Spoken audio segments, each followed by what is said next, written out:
Welcome to Third Eye Weekly. Joining us is Urvashi Rangan, leader and director at the Consumer Safety and Sustainability and the lead Food Safety and Sustainability Center at Consumer Reports. Welcome here, Urvashi.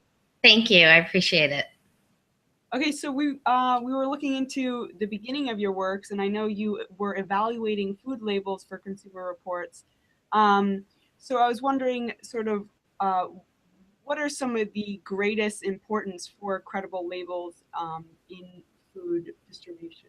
Sure. Yeah, we've been evaluating label claims on food for a really long time. And, like we test toasters or cars or electronic devices, we have a set of criteria and we run all the labels through that criteria.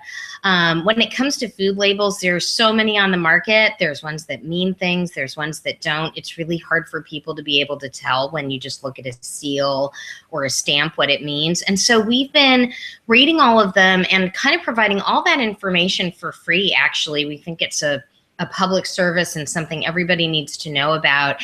And we rate these labels. And I've been doing that there myself for about 16 years. And we've learned a lot. We also do a lot of surveys and national surveys, and we know where consumers sort of are in their thinking about food, what values they're incorporating. 15 years ago, nobody knew what a genetically modified organism is. Today, everybody knows what that is.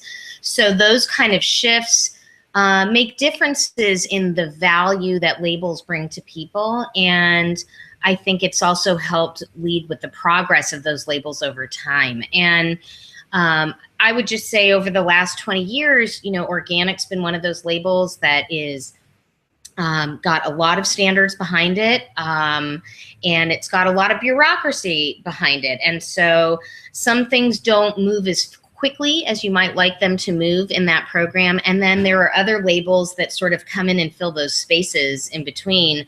But that said, organic, animal welfare approved, certified humane, some of the new fair trade labels that are out there like Ag Justice certified are really good, credible label programs that do offer consumers a lot of value. And as someone that runs food safety, intersecting those things between sustainability and safety, so things like pesticide use, antibiotic use, drug use in animal agriculture, even animal welfare practices and how they play into the use of antibiotics and why we need them. All those practices kind of get folded into labels, programs that bring you better value in those different areas. And we literally rate them these days along those very specific criteria. And so people can go on to our site and they can find out about chicken labels, and across 20 different sustainability attributes, look at how those labels stack up against each other. So what would you say are some of the greatest threats to credible food label systems? Well, I think in general, there's a couple of things. From the top down, I think that the consolidated food distribution system is really difficult for niche labels to break into. And so we have a lot of consolidation going on at the distribution level. Even when it comes to meat slaughter, that's happening at a very consolidated level. So access for some of those sustainable production markets can be difficult. And there are literally folks looking at distribution centers and hubs, figuring out how to marry farmers with processors and get better scheduling. All those things matter in terms of access to the market, and I think that's a challenge for these labels that are really credible to survive. I think the other thing that doesn't apply to most labels but applies to organic is that the good side of organic is it's this public label. It's a huge label, and public can participate in helping to influence those standards. But at the same time, industry and people who want to capture the organic label but maybe not do as much, they can be influential as well. And I think in Congress, when you look at legislation that's trying to put in more sustainable practices, you see also influence kind of dragging that back. Even the Food and Drug Administration trying to change policies on antibiotic use. They're in between a rock and a hard place too. That doesn't mean we don't think they should be doing more, because we need to be doing more. But I think those are the types of things that delay how effective we can be. So even with labels like organic, or ones that are maybe about being fresh, or other sort of words, key words that you're using, labels can actually persuade consumers to think that a product is one thing when it's not. So what are some other ways that some of these products are persuading or misleading consumers? Yeah, that's a great question. And we actually have a campaign right now to ban the natural label on food, and we have over 100,000 signatures on that. And it's kind of the yin and the yang of labeling in educating people about labels that do mean things. You also have to educate people about what is the conventional baseline, and then what are those labels that are really misleading people. And natural is just one of those labels that doesn't really have to mean anything. And when it comes to processed foods, you can have artificial ingredients in them. And the FDA really doesn't have any standards behind them.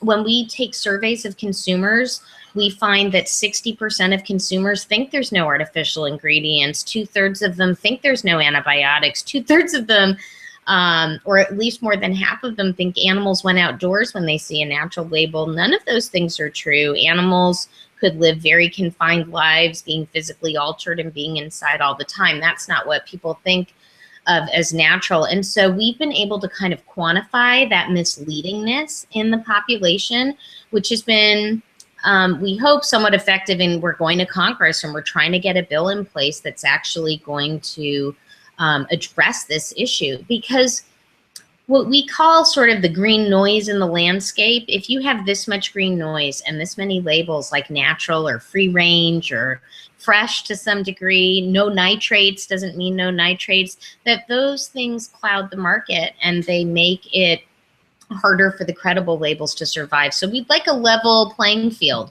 and we'd like there to at least be some minimum standards behind using certain claims, so that people aren't misled. So what would you say are some of the best fruits to buy organically?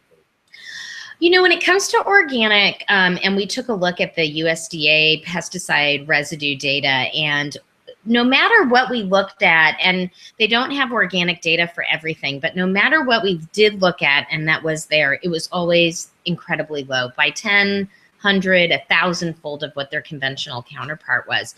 So if you're lucky enough to be able to afford organic, it's a good bet from residue point of view. It's also a good bet because the workers were probably not exposed to certain residues. And one of the things we talked about in our report is there's consequences and risks to farm workers, their families, to the environment that they're being applied to the ecology, to bees that pollinate our food. And so trying to broaden our consciousness even beyond those residues, we say, look, organic's always a good choice.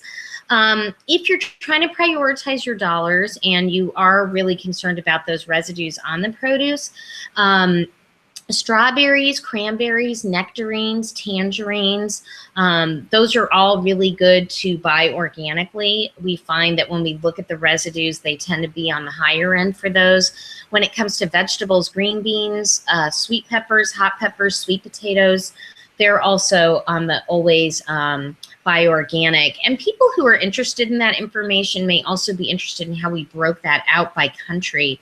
And at greenerchoices.org, we did a 50-page report on all of this. And there's a great sheet in the middle of all of that, broken out by country and the relative risk of the residues that we found and how frequently you would encounter them. But it's interesting to see that it's not just imported versus domestic. Some imported countries are coming in lower than the US, vice versa. So when you take a closer look at that data, there's some interesting things in there that consumers should be aware of, and we think our government should be aware of too, in order to bring all those levels down as they should be. So you should look at not only if the product is organic, but also where it's coming from and the likelihood of pesticides.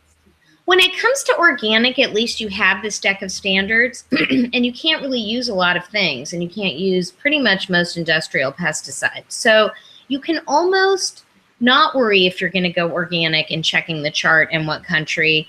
In general, look, we like the US because it's more locally produced, and in that way it's not trucked around as much and there's less of a footprint from that product sustainability wise. But in terms of production practices, whether it comes from abroad or here, in general, they should really be meeting the same standards, and those are pretty good. When it comes to conventional produce, if you are looking for better values than others, that's where taking a look at those countries where they stack up in residues really matters. And, you know, if you've got small kids, that's also where it can matter a lot too, or you're pregnant. Those are times that you also want to make sure you're kind of reducing your exposure in a big way to those things. Kids, pound for pound, get bigger exposure. And these pesticides can cross the placental barrier too, so it's important to sort of take stock for certain populations that, you know, you really do want to focus on reducing your overall pesticide exposure. So what can consumers do to help create more credible labels going forward? You know, one thing we try to do is educate people on what they mean and what they don't mean. We think informed consumers make the best and most discerning consumers. And what that does is you start to create truer demand in the marketplace. And so consumers can make a difference by really knowing what they're getting and making sure that what they're paying more for, they're really getting. And, you know, sometimes the hair is even split on sustainable lines. If you care more about animal welfare than you do about some other attributes, different labels will get you there. So it's important for you to support those values and what you think are important. And it's important to fight those labels that don't mean anything. And people who want to sign petitions like ours to ban the natural label, and hopefully we'll be rallying for more support when we see if we can get a bill introduced to try to push that over. That's where consumers can be enormously helpful in telling your representatives, I don't really want to be misled anymore. I think there should be a level playing field for labeling, and I don't think it should be legal to mislead consumers. And the law actually says all of that. And in some ways, they don't have to create that law. Those laws exist for a lot of the authorities of the agencies. They're just not doing it. And we as people should be demanding that they do it. In the meantime, groups like ours are going to be lobbying them and really trying to hold the government accountable for making sure that you can't just mislead consumers out there. And that's something that consumers can also get involved with. But ultimately, we don't think the onus should be on consumers to always have to sift through this nonsense, that our government has a role to play in creating a level playing field.